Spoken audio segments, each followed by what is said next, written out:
প্রথমা থেকেই আমরা পথে ভিড় দেখছি, কোথাও কেনাকাটার, কোথাও আবার ঠাকুর দেখার। ভিড় বাড়ছে করোনার আশঙ্কাও। কেন্দ্রের সতর্কবার্তা, এবারও উৎসব সাবধানে।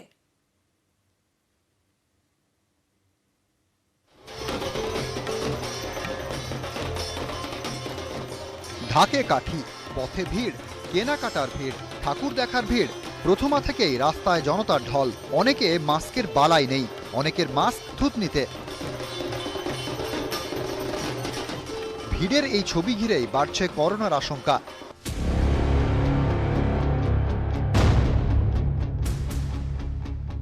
प्लीज वॉच योर अक्टूबर, नवंबर, दिसंबर।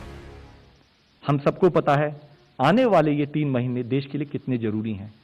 हम सबको पता है दशहरा, नवरात्रि, दुर्गा पूजा, मिलाद उन Eid, Diwali, Christmas, new year, ये आने वाले 3 महीने बहुत सारे फेस्टिवल्स, बहुत सारी वेडिंग सेलिब्रेशंस, बहुत सारी पार्टीज, एक पुराना हमारा अप्रोच रहा है। लेकिन हम आपके द्वारा सबसे विनती करना चाहेंगे, कोविड का खतरा खत्म नहीं हुआ है। সম্প্রতি ওনাম উৎসবের পর কেরলে বাঁধ ভাঙে করোনার সংক্রমণ। কুম্ভ মেলার পরও একই ছবি দেখা গিয়েছিল উত্তরপ্রদেশে।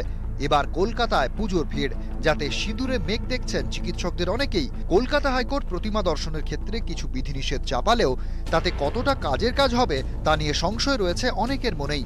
আদালতের নির্দেশ, ছোট মণ্ডপে 15 জন এবং বড় মণ্ডপে 45 জন প্রবেশ করতে পারবেন।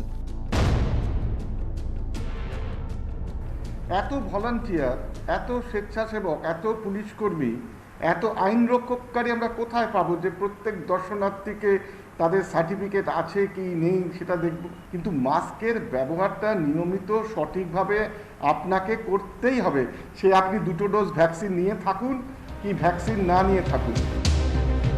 অনেক জায়গাতে উদ্বোধন হয়ে গিয়েছে, বাড়ছে ভিড়, বাড়ছে আশঙ্কাও। বিশেষজ্ঞরা বলছেন উৎসবে মাতুন, তবে বুঝে শুনে সাবধানে। নিউজ 18 বাংলা।